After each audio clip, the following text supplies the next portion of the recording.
Most bankers aren't ready to help you until after their third cup of coffee.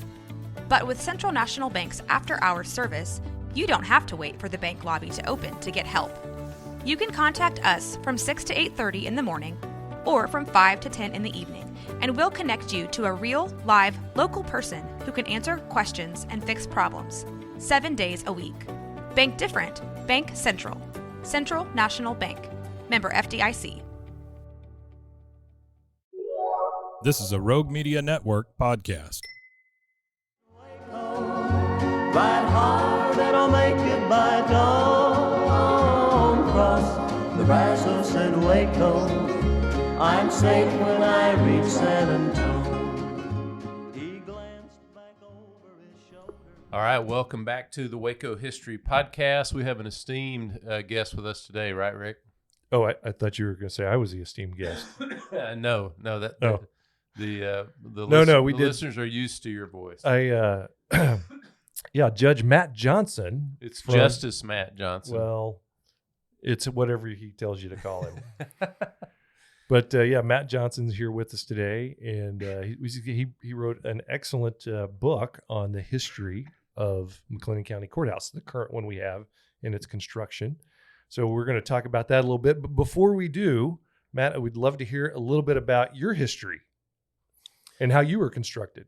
Well, I was born and raised here in Waco, attended Waco Public Schools, and graduated from Ridgefield High School, then attended Baylor University, and then law school at Oklahoma City University.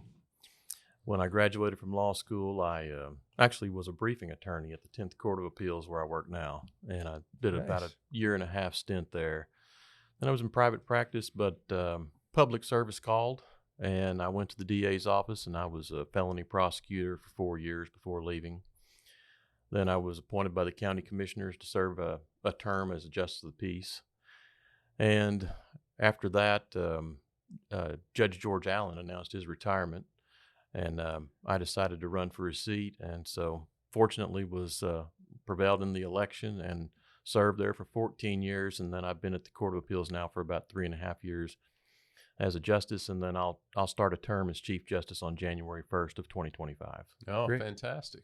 Yeah. Now, for a minute there, I was going to say you were having a hard time holding a job, but the last few years have been good to you. It sounds like it's been pretty steady work. It's so been it's steady, good. Yeah. very steady. Yeah. But you are not the first Judge Johnson in the family. I'm not. Yeah. My dad was a district, well, actually, Dad was a justice of the peace, county court at law judge, and then a district judge for many, many years. Yeah. So I'm imagining a young Matt Johnson running around McLennan County Courthouse. Your history with that building goes way back. I mean, I can still remember the day my dad was sworn into the district court, and I was outside in the rotunda area, and some woman walked by and thought I was about to fall over the rotunda and yanked me by the arm so hard I never leaned over the rotunda again. Yeah. So long service, of course, as a judge and now as a justice and soon to becoming as a Chief Justice. But the building that he spent a lot of his career in now is the McLennan County Courthouse. And Judge Johnson is also a historian. And so I know him from those circles, and those two interests kind of collided, this personal and professional relationship to this iconic structure here in the county, and your career kind of collided in your interest in history. So let's get the name of the book out there. I know it's Plan Number 9. I almost said Design Number 9. Plan Number 9, the construction of the 1902 McLennan County Courthouse. Talk a little bit about kind of the genesis of this project and just the idea to do it before we get into the content of it.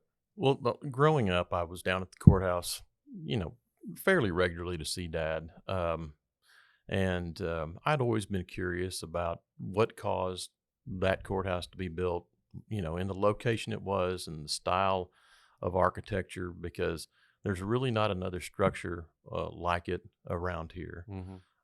When it was built, it was just a Taj Mahal in town, and there was no other building that was, had a dome on top, had marble interior floors, all of the beautiful stonework on it, just nothing compared to it, nothing at all. Alico building wasn't in downtown. I mean, so it was the center of the downtown area,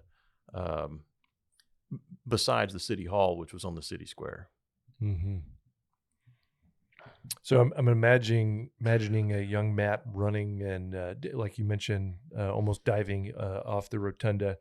What other shenanigans did you get into as a youngster? Gosh. I'm just Spill curious. the beans. Yeah, no, I mean, because it's funny. I mean, having been someone who's crawled through a lot of old buildings from a professional standpoint, man, it's when you open those doors you're not supposed to open. You see things that you're like, oh wow, that's how it got built, or this is how that works, or whatever. The normal public wouldn't do that. I'm just thinking as the youngster may have gained curiosity by things he saw that other people didn't. Well, there weren't a lot of shenanigans that I pulled because my dad was a real tough father. he didn't put up with much of that. Yeah. But he did give me the keys, and so I could go study there. It was a nice, quiet place to study. I could go to his courtroom and sit in his office and didn't get distracted. And then when I was in high school, I was a photography major, and I went down and took photos of the courthouse and had access to all kinds of areas that the general public didn't have access to, balconies and Right. Things like that. So it was that's been my access that not everybody gets to see. Yeah. Super cool. Okay, so how long did you work on putting this book together? I got to imagine that it was years of little bits and pieces coming together and finally deciding to make it a book. It was. I started back when I first got elected as a district judge, and I was in the 54th for 14 years, and so I first put together a project that really amounted to a PowerPoint or a slideshow type deal. Mm-hmm. I gave the speech and showed the slideshow a few times, but once you did that, it was gone. There was nothing tangible left, and people may have enjoyed it while they saw it, but made me want to write the book. But I really worked on it. The research for it probably took me, 6-8 years. But I did it in my spare time, and back then I had 2 young kids, and we were raising them, so we were busy with that. Yeah. But Because not all the research was here. I mean, it looks like you had to pull stuff from other archives and. Texas collection was great at Baylor for a lot of general information, but I really, was so lucky that James Riley Gordon's family gave all of his working papers to the University of Texas Architectural Archive, to the architectural school down there. And so I was able to go to Austin and look at his original drawings for this project. There's still some over at the county, but they've been opened and closed and rolled out and, rolled back up for 100 years now, or 120 years now, and they're not in very good shape. But James Riley Gordon's documents and drawings had been put in a file, and he died in 1937, but his daughters lived in his residence until the 80s, and they're the ones who gave all the documents to the University of Texas. And so that was an absolute gold mine as far as finding information about the courthouse. And some of the images in the book have not ever been widely viewed here. Some of them are for the first time. People are getting to see those. Wow. Great. Yeah, let's and you said, I think I heard you say it took about a year once you wanted to sit down and kind of put the book together.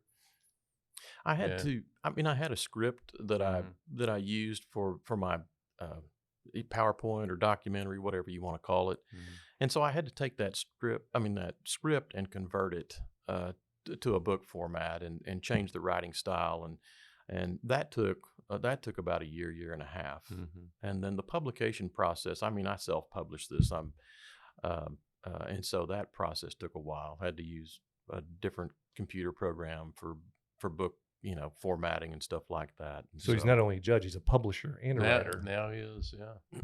Yeah, and he's got the movie rights, if anybody's listening. Yeah.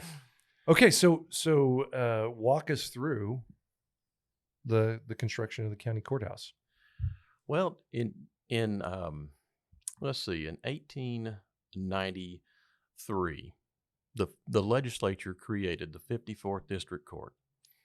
The county had a courthouse on the corner of 2nd and Franklin that had one district courtroom. And in that district courtroom was the 19th District Court. And so now we had a county with 2 district courts and a courthouse with 1 courtroom. And the county courthouse was also, they were renting space for other offices near, in nearby commercial buildings. And they wound up renting space in the Provident building for the 19th court. 19th court moved out, and then the 54th moved into the old courthouse. Mm-hmm.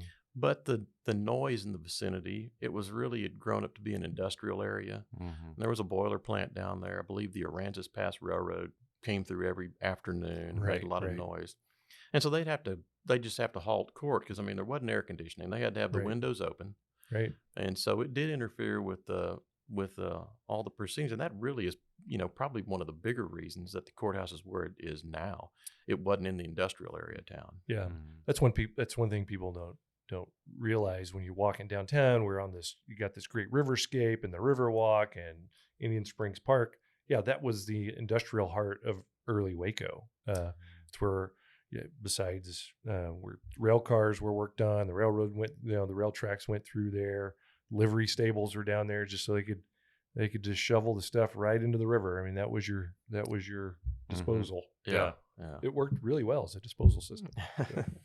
Well, and so that having, the 54th created kind of started the process. I think it had been proposed before, but this time it had some momentum.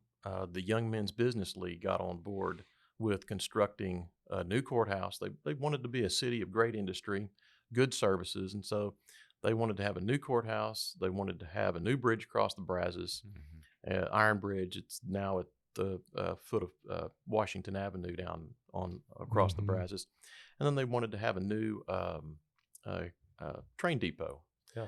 And so they managed to get those 3. The 4th item was navigation of the Brazos River, which that's still pretty elusive. And so but they gave it a solid try. They did. They gave it a try. Yeah. You think about that time in history, and I don't have these numbers in front of me. Steve and I have talked about this before. Waco was maybe the 5th largest city in Texas. McLennan County was the 4th or 5th largest county in Texas. With the cotton industry here, it was a financially wealthy community or county compared to many of the others. So I could totally see the city leaders wanting to kind of stake their claim. A lot of the other counties, if you look at some of the work of these architects, had already built their kind of their masterpiece courthouse. So Waco was a little behind the times, I think, on finally getting one built. So you can see how all those things would come together in the timeline to make something happen. Well, and so the Young Men's Business League being behind the project and other projects, like I've mentioned, they started a petition, and they had a petition signed by 1,500 landowning, tax-paying citizens, which was the requirement in the day. Mm-hmm.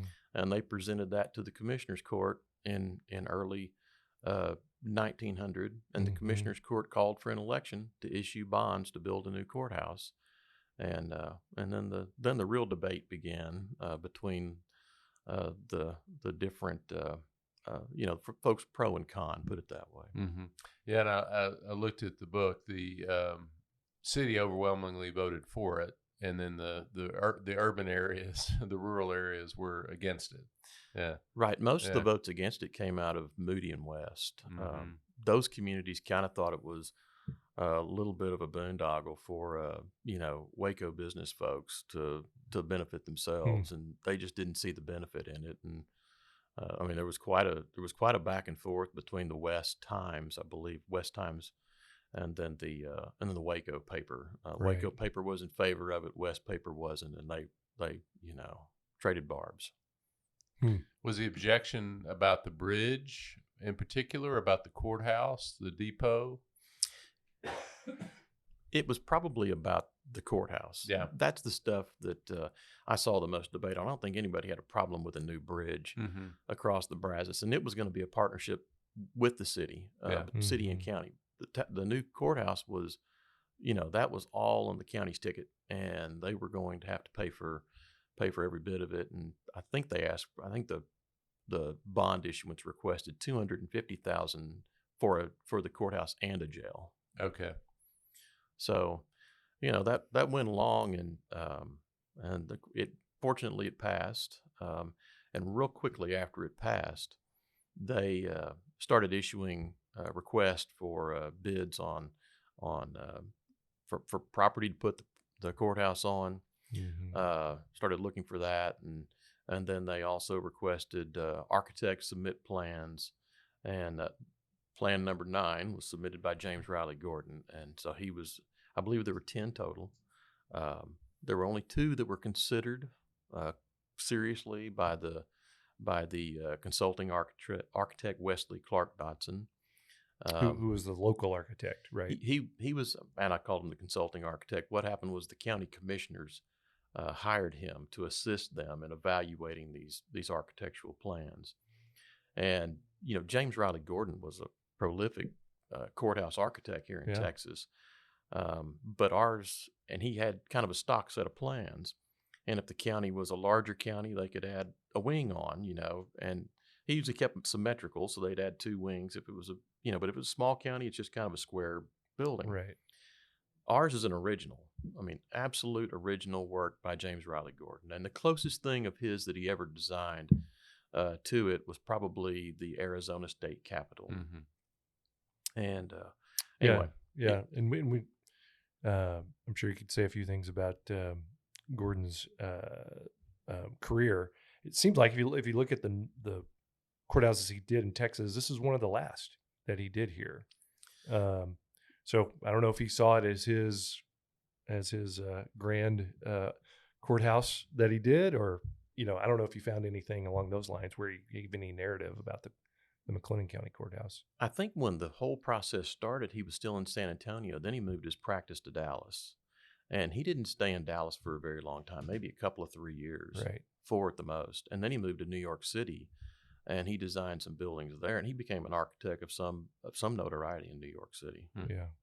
And they did the Kellis County Courthouse, I think was one of his. I believe he did. Yeah. I think the Weatherford Courthouse. About 12 of them, which is a pretty good stock of courthouses. Yeah. Right. And of very different architectural designs. Yeah. Some very Victorian, and then ours, which has a different style. What would you call the style that ours is built in? Corinthian. It's Okay. a classic Corinthian structure. Beaux Arts is what a lot of people refer to it as. The settling on plan number 9, was that easy out of the different designs, or were there some debate? What might we have ended up with? I wanted to ask about that, and also the property, kind of where it may have ended up, other properties that we looked at. There wasn't much of a debate about it. Wesley Clark Dodson was he wasn't so kind to the runner-up. He really wasn't. He said that even with changes, it wouldn't be anything you'd want to have as far as your courthouse in your county. he said, that it couldn't be improved. And he said that the plan submitted by James Riley Gordon was delicate and scholarly. Okay. And just thought it was a magnificent structure, and just spoke, his recommendation letter was just so glowing about the design. And did they consider other properties as far as where to place the courthouse? Were some runner-ups? I don't know that there were any other locations. I never found much about that. Occasionally, I'd come across a newspaper article when I was going through the newspapers from the time, and there would just be a quick story about the county closed on a deal with there were 2 landowners who owned the whole block. They didn't own it beyond the alley, but on the Washington Avenue side back to the alley, it was only 2 families that they had to buy the property from. And I'm assuming St. Paul's was already there. That church has been in place for quite a bit. Yes, St. Paul's was there. Yeah. Well, if I were citing it, some things I would think about, it's at a higher elevation, right? If you think about our downtown space, which you can't really see it because we have these buildings around, but courthouse is up pretty high on solid ground there, which is always great for drainage, whether it's stormwater drain or sewer drain, whatever. Better breezes up there, get up higher, back when that was your only ventilation. So, I could see why that would be a desirable place. In fact, a minute ago, Matt and I were talking about or I asked Matt, why isn't our courthouse the town square, which is the case in many, or if not most, of the counties in Texas? And I don't know if we know the complete reason, but what do we talk about there? Well, the county, I mean, the city put the city hall right in the middle of the town square. The first two courthouses that the county had, they were not. I mean, one was a log cabin. The other one was a 2-story structure that was just a big square block. Mm-hmm. Yeah. And I believe in 1870 or so, they built the third courthouse that was there at Second and Franklin. But for some reason, the city fathers had the city hall as the town square. It was the center of commerce. You know, you see those old pictures with all the cotton bales that people would bring in and things like that, and all the other agricultural products, and you know the cattle coming through town, going across the suspension bridge. But there's a good story there left to history somewhere on on how that decision got made, because it is they never surrendered the land. They grabbed it and didn't surrender it. The third courthouse was kind of an interesting looking building as well. Did you learn much about that in doing this research? I learned a little bit about it, enough to include some information in it, you know, about it in the book. Mm-hmm. It was actually, I believe, designed by Wesley Clark Dodson, the man they hired to be the consulting architect. Mm-hmm. And but you know, there were some stories about the state of the building, and they were really concerned. There was one of the big issues that they tried to pitch to the voters is that structure is very susceptible to fire. Yeah. And that's every county in Texas, right? Has a story of the courthouse burning down in the 19th century. Yeah. And then you lose all your land records. And I mean, Mm-hmm. that's a substantial loss, because then you got to recreate them, and there's got to be a lot of court proceedings to make, you know, to iron out title issues. And so the McLennan County Courthouse in its day was about as fireproof as you could get. The one we have now was, but there was a lot of concern that it would burn, and actually it did burn. It did burn after the Crow Brothers Laundry bought it. And the Crow Brothers, and they ran a laundry out of it, and then it did burn, I believe, in the 40s, something like that, 1940s. So one thing in reading your narrative, I noticed that the commissioner's court that approved the construction, got the bonds passed, selected the plan, everything. I didn't really give a lot of detail here, but they were not the commissioner's court. None of them were on the commissioner's court that received the building a few years later. There was a wholesale change in commissioners. Was there some political fallout that had to do with the courthouse? I never saw anything in the paper about that, but you know, you hear the stories at the courthouse that was one of the reasons the commissioner's court totally turned over. And the county judge, J.N. Gallagher, was the county judge when the vote went through. He intended to retire, or not retire. He just intended not to be county judge anymore at that time, and he wound up as Chief Justice of the Court of Appeals in the 1920s. But the commissioners, I think, probably did suffer some losses because there were a lot of people out in the rural parts who were opposed, and the city, the commissioners' precincts come into the city, and it divides the city up in 4 different pieces. Right. But the more rural parts, they probably carried the day. The population in McLennan County until the 20s was more rural than urban. Right.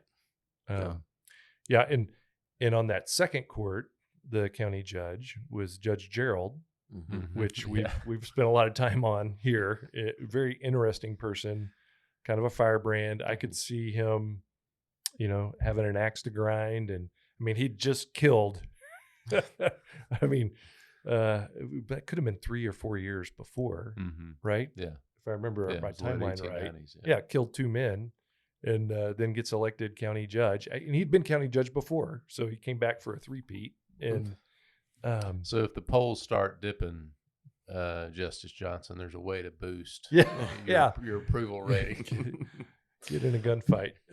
But I could assume there's a story, political story in there as well. I think there probably was. Yeah. One of my favorite terms is value engineering, which just means being cheap. Uh, you talked about the original plans, kind of the beauty and the artistry, but then that's not necessarily what was built. So what did you discover as you looked at those original plans and then a structure that you're very familiar with that actually exists? What were some of the big choices maybe that were made in that value engineering? Well, the architect wanted to have round courtrooms. Oh, interesting. They were designed for acoustics. Mm-hmm. Kind of theaters for the performing arts in the day were rounded, helped with acoustics, and so they thought that was he thought that was something that would be great in a courtroom, so everybody could hear everything the lawyers and the judge and everybody said.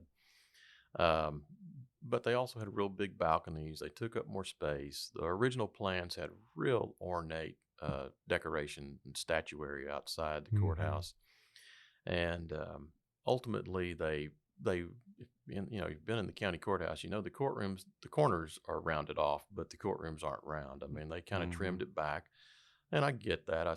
They're the ones who have to pay the tab, and so reality sets in. Yeah. But what a lot of people don't know about our courthouse is that they still had courtrooms that were 2 stories tall. We had galleries on the second floor, and I mean, they were still you walked in there as an impressive venue, kind of a majestic courtroom, and all the judges' benches, now they're to the side, except in the 54th District courtroom. That bench faces the door. All the judges' benches face the door. They had galleries around 3 sides. There weren't any gallery behind the judge's bench because they didn't want people up there behind the judge. And they were, they had marble columns in them. If you ever want to see the marble columns, they're now up in the Court of Appeals courtroom and a couple of other trial courts up there on the 4th floor, excuse me. And I mean, they had different, I think they had different paint colors. They have the caps on the marble columns are different orders of architecture. One's Corinthian, one's composite, and one's Ionic. And you can go, I'd been courthouse forever until I read that in the plans and in the information from James Riley Gordon. I went and I looked and I go, by golly, these columns do have different caps. I mean, they did have different designs. So anyway, that, it was still a neat place. And the fact that those galleries have been floored over and turned into other spaces is regretful to me, because I think those grand courtrooms would be wonderful one day if we could renovate them and bring them back. Well, I've seen the photos from the Harry L. Washburn trials, those images where that's before it's floored, and you really just get a sense of what that space would have been like originally. Right. Those are, and even the Texas Historical Commission is so glad that those photos were taken. I mean, Judge Bartlett was the judge at the time, and he was the one who let them take photos during the trial and televise the trial. Right. But those photos are historically priceless because they detail a lot of information that has been covered up, torn down, and if you ever did a restoration, they'd probably be the things to follow. I think you also point out there was going to be a fountain in the rotunda. That was one. Well, Rick was talking about earlier about ventilation. Yeah. It was another big deal to James Riley Gordon, was having good ventilation, and he sold it as that the air would come up through the rotunda, and you could open those glass windows on the rotunda and let all the hot air out, and in the bottom there would be this fountain, this cooling fountain. And it would, that water would cool off the air, and it'd go up through the rotunda, and all the windows, will actually fully open. I mean, they're full casement windows, and that was one other design, strong point as far as ventilation goes. And he's not totally incorrect. I mean, at the time, that was the technology. Now, it's not going to get you to 72 degrees. But it's a giant swamp cooler kind of approach. But I see where he's going with that thought.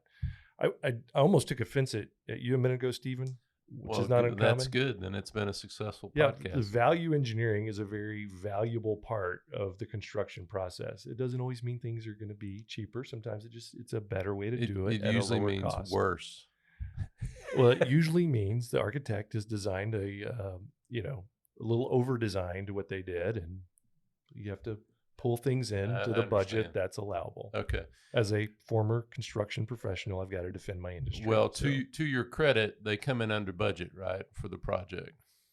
Well, they came in over budget a little bit. I thought you said it was like 250,000 were approved, but it was 210 or something like that. It was 210 without furniture. Oh, and, okay. And also, they still had to build a jail. I see. Yeah, that's without the jail.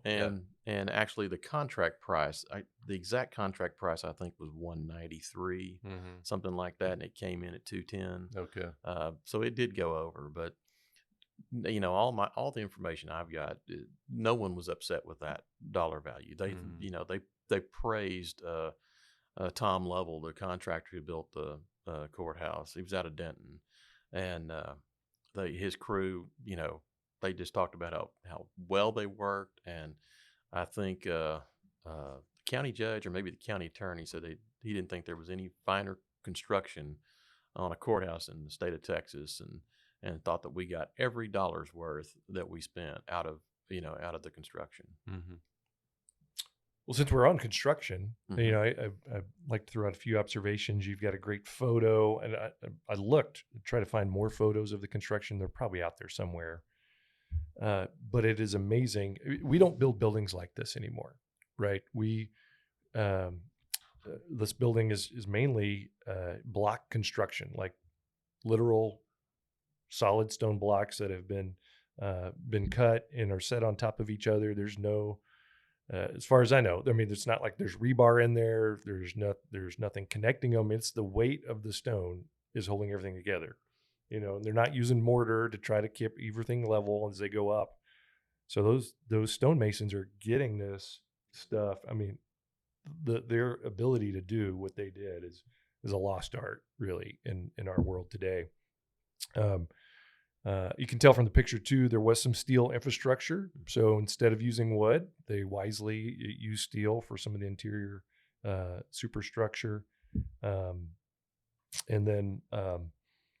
then just that block construction. Some of the rock was granite. That first layer, like when you drive by it, you'll see that pink layer on the bottom, and where's that?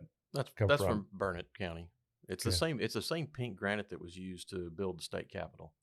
Same source of that. Next, Tom Lovell, the contractor who built this, was actually a stonecutter on the Texas State Capitol. He helped in the construction of that.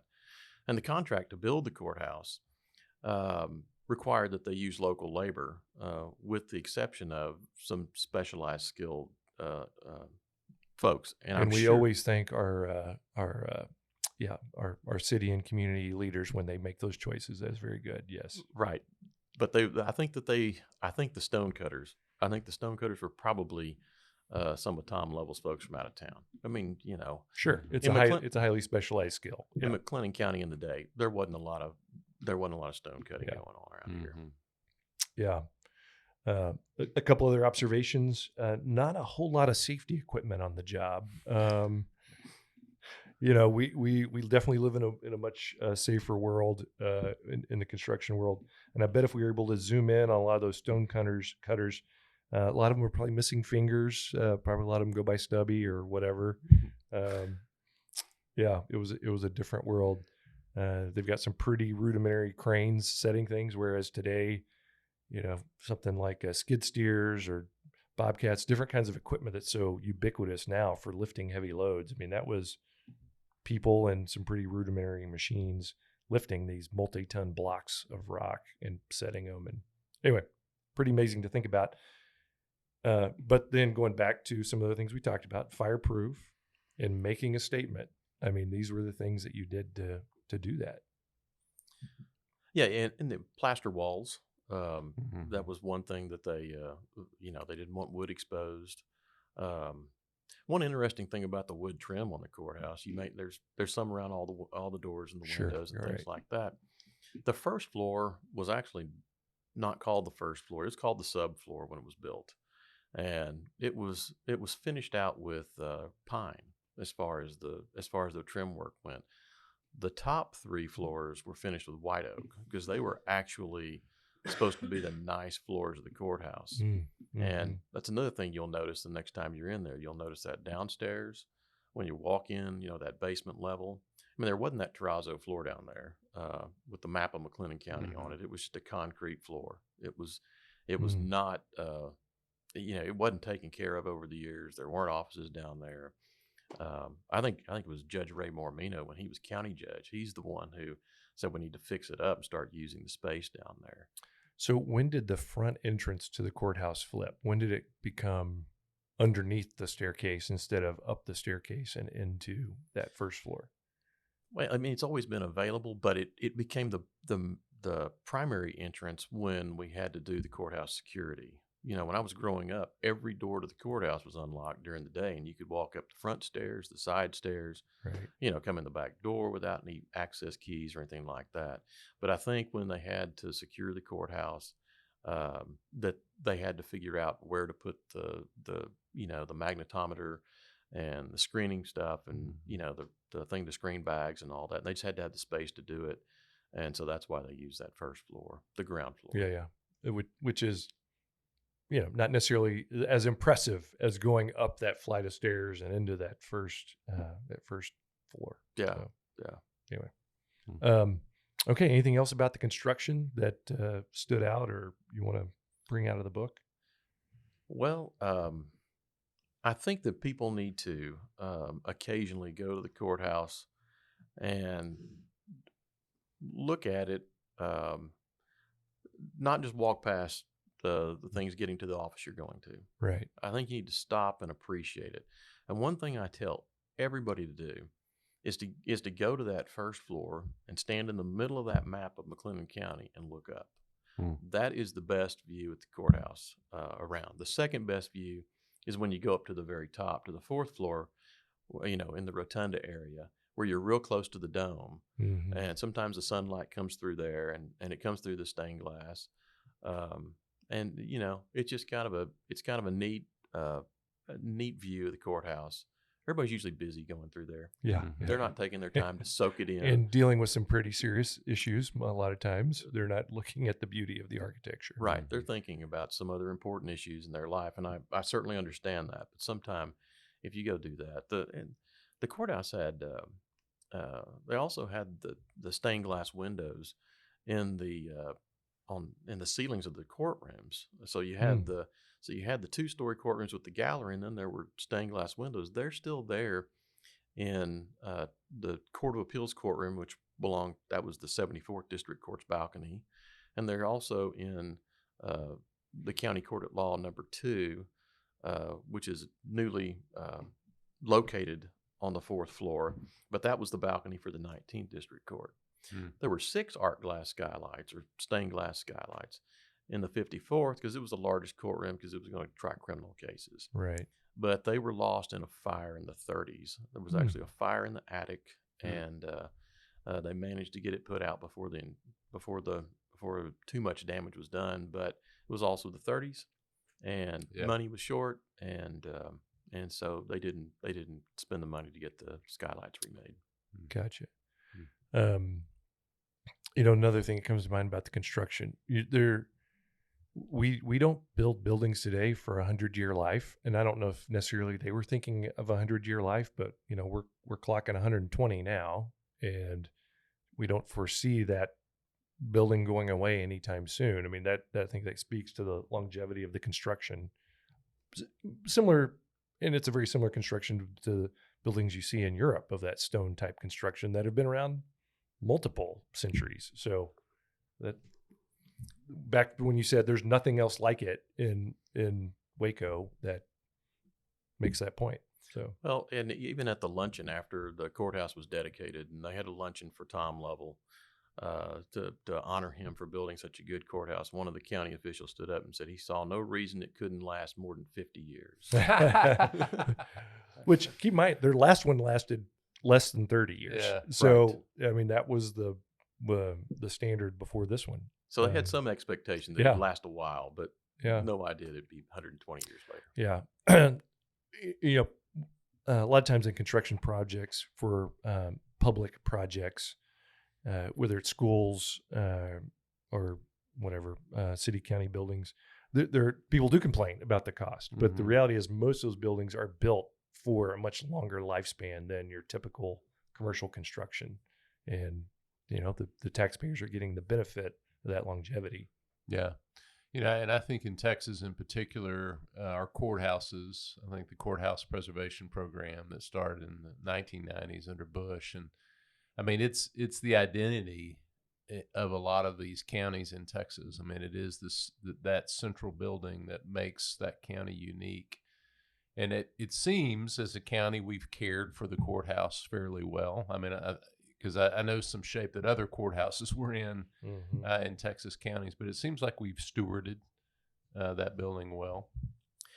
I think that it's been maintained.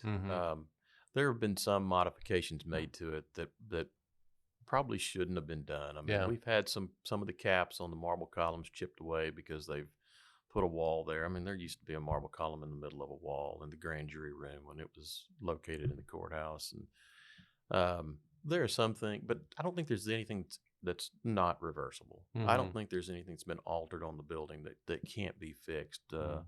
One of the hardest things to fix, if there ever is a renovation project, will be the walkway from the old county jail to the courthouse, and then the walkway from the annex building to the courthouse. They really chiseled on a lot of the brick. I mean, not brick, the stone work to get those things to fit in. And so there's some damage there. But we've got a new roof. We've got it's not leaking. There aren't problems like that. And so as long as we can use it for as long as we can, and then once we outgrow it, let's make sure we restore it to the way it needs to be. I think that'd be a worthwhile project. Well, you mentioned the two best views in the courthouse. Are there some other features? Say somebody's listening to this and they've got a little time and they go, what are some other things that you would recommend people look for, maybe little details or elements in the courthouse that you think are interesting? Well, everybody looks at the front elevation of the courthouse. The back side of the courthouse really has it's just very symmetrical. I mean, the windows are all framed and there's beautiful stonework around them. The dome has eagles surrounding it, and there's one duck up there, right? No, they took that. It was still. I got a photo of it when they took it down. It was still a bird of prey, but it wasn't quite as vicious a bird of prey. Yeah, it's gone now. People who are around know what I'm talking about. Yeah. And that was part of that Beaux Arts style of having sculptures as a part of the architecture, right? Because there's several of them on there. Do you know what they all represent and who they are? Well, Themis is on top, and she's the Greek goddess of justice. And the reason we know it's Themis is because she has a Greek hairdo. Now, someone had to tell me what a Greek hairdo was, you understand? But she's not blindfolded, and she holds the scales of justice and a sword. And it's just kind of the divine, not divine right, but it's really just the natural order of justice and law and fairness is what she stands for. And then, of course, Lady Justice is on the front pediment of the courthouse. As you're looking at it, she will be to the right, and she is blindfolded. And she's the Roman counterpart to Themis, being Greek. And then on the left front pediment, there's it's really a liberty. It's really a symbol of liberty. It's still a lady, but it's kind of reminiscent of the Statue of Liberty. Holds a tablet and stands for just nothing more than liberty and fairness. Now, the original Themis, I know Themis was a problem for a while. So where's the original Themis? So we have a recreation of Themis up there because the county kept having to spend money, right? I'm not sure. Yeah, I'm sure Themis is in storage somewhere. Yeah. But you can't say where Themis is. I don't know. Trust me. They witness protection program. Yeah.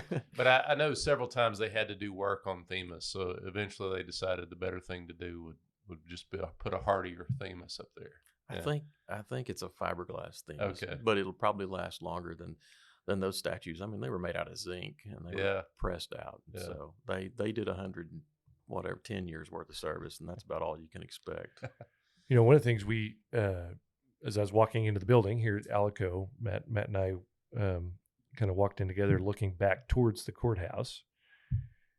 The thing that when I look at these old pictures, you can see all this, you see the architecture so much better. When I go over there and look now, all I see are pecan trees and maybe a couple pieces of the building sticking up, around the back. We find that a little ironic, right? I mean, people love trees and what they mean and what they bring, but also it hides the beauty of what's there. Yeah, huge trees blocking the courthouse view. Yeah. There was a reference in the county commissioner's minutes that they hired a man to plant those trees, probably 1903. And I think it was 17 trees, had to guarantee they'd live for a year. That's what they wanted, was the guarantee for that. And of course, a lot of them have lived a lot longer than that. But yeah, they do block the view. And then at some point in time, someone planted some magnolia trees around there and kind of up in the corners. And that's probably not a good idea, because I think they had some concerns about the roots messing with the foundation of the courthouse. So anyway, but they do block the view too. Yeah, all the time. There seemed to be a little controversy on the cornerstone when it was set. It wasn't so much controversy as it was they couldn't fit all the names on the cornerstone because the county commissioner's court had turned over totally. Well, which sounds like code for me, like we're not recognizing you guys. Well, they didn't. So they didn't recognize. But then they didn't recognize themselves either. They didn't recognize themselves. They decided to dedicate it to the taxpayers of McLennan County. There you go. And Judge Gerald said, he goes, it just wouldn't be right to put our names on it when the other ones had just as important a role in getting the bond issuance passed and in contracting with the architect and purchasing the land. And so I don't know that there was any necessarily bad feelings about it. They just couldn't chisel that many names in that block. Well, any other elements you want to make sure you get in? How did they find the book? I mean, how do they get a copy of the book? Well, Fabled Bookstore's been carrying it, and so they're available there. The only thing I would add about the courthouse is when you do go over there, if you ever go in and look at it, there is one of those old zinc eagles is inside the courthouse. Oh, that's right, on the first floor, and you get an idea how big they are because you see them up on the building and they just don't they're so far away that you don't realize how big they are. But there's one of the originals is in there, and the recreations were tracked real closely to the originals.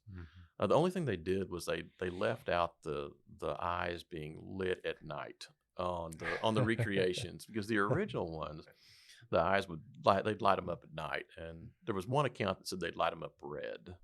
So that might have been might have something to do with that fire. Well, I think that's a crime deterrent. I mean that's another way to tell potential wrongdoers. It probably kept the grackles away too. It may have. Yeah. We'll try whatever we can. Yeah. Well, Justin Johnson, I want to appreciate you doing the book, because as you're right, I mean, you can do a presentation. You can go to every lunch club in town, but then, you can't hold it. And so I appreciate you taking the time to do the book and getting it out there. And we'd recommend folks grab it. Rick, any other questions? No, thank you so much for doing this, taking the time to do it, putting it together, kind of sharing your wisdom on doing it. There's probably a lot of people in Waco who've always wanted to write their little history about something. So hopefully that you're an inspiration for them to get it done and self-publish if they even need to. But yeah, it's great that you captured this. Thanks for coming and talking to us today. You bet. Thank y'all for having me here. Sure enjoyed it. Thank you. Brazos and Waco, ride hard and I'll make it by dawn. Thanks for listening to the Waco History Podcast. Like what you heard? Subscribe, rate, and review our show on iTunes so we can reach more listeners. You can find show notes and info on every episode at wacohistorypodcast.com, and more info on Waco's past at wacohistory.org. Our theme music, used with permission, is Cross the Brazos at Waco, performed by the late Billy Walker. For more info on Billy's music, go to billywalker.com. Thanks for listening. We'll see you next time. reach San Antonio.